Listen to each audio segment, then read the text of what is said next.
Oh my gosh, look at the harbor.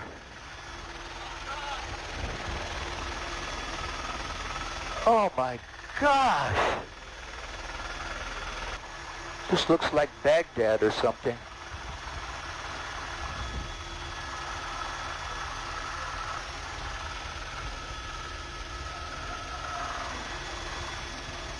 Oh.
Pretty shit. It's on another level. That gallery's gonna fucking burn. Jesus Christ.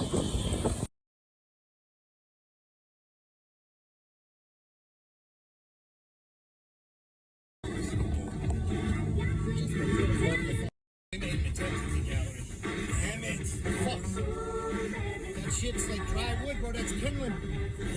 Because we might have, if we're taking a lot, we could have saved. If we would have went earlier, yes. Not that. If we went earlier, We might have saved that building. we might have saved our building. Yes.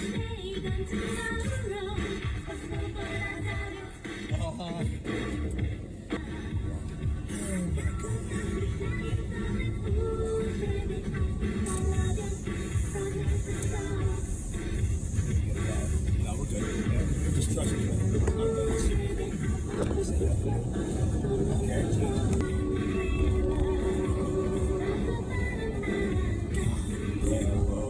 Oh my god.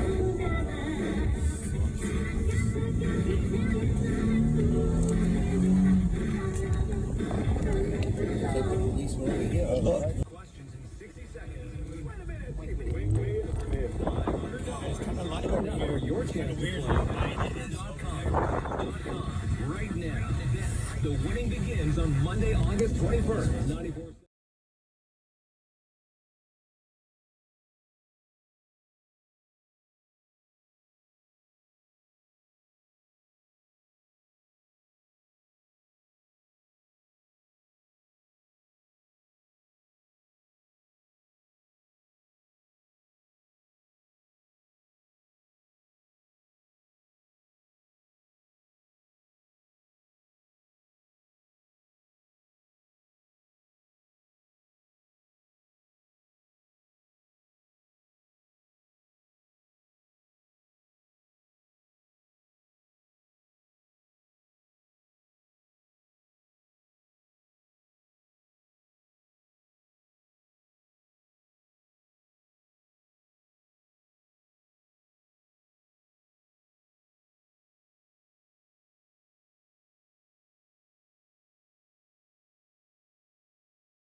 Mothership Eve, it has completed the climb to launch altitude, which for today's flight is 44,500 feet. But in addition to that launch altitude, there's also a designated launch point within the airspace. Everything is looking fantastic.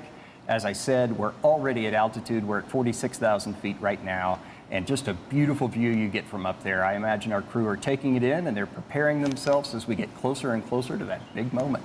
Now, on board first, we have John Goodwin, an Olympian and one of the first Virgin Galactic ticket holders. He's waited 18 years for this.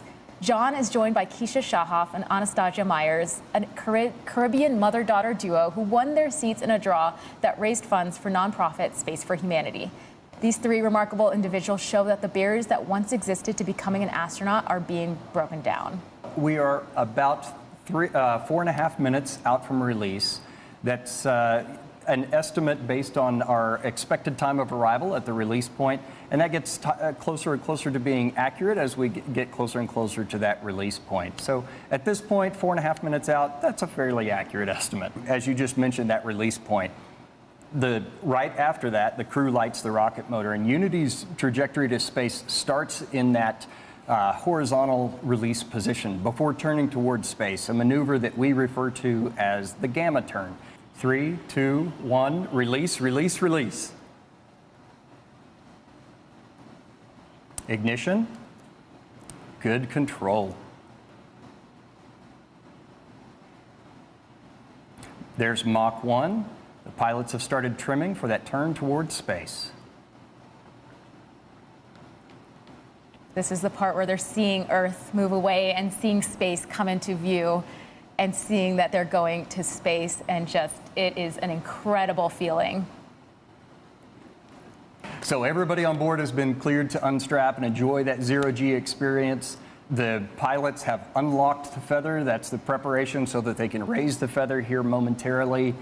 They're engaging the RCS as well. The feather is now starting to move on its way up. Everyone's up out of their seats, just it's incredible. They're all, I know, it's amazing. They're all going to the window and taking in this just absolutely incredible view of Earth, the planet where all of their experiences are held. Everything they've ever known is down below. The feather is all the way up. We have a predicted apogee of about 289,000 feet. That is amazing. Our crew looks like they're having an absolutely incredible time, and they are officially astronauts. Welcome to space. 1,000 feet above the runway. The runway here is about 4,500 feet or 500 feet. Pre-flare, that's pulling the nose up and taking advantage of the ground effect. It's extra lift you get when you're close to the ground. We've crossed the threshold. That's the beginning of the runway. And full stop. Oh my gosh, amazing. That is absolutely incredible. What a beautiful landing. Congratulations to everyone on board.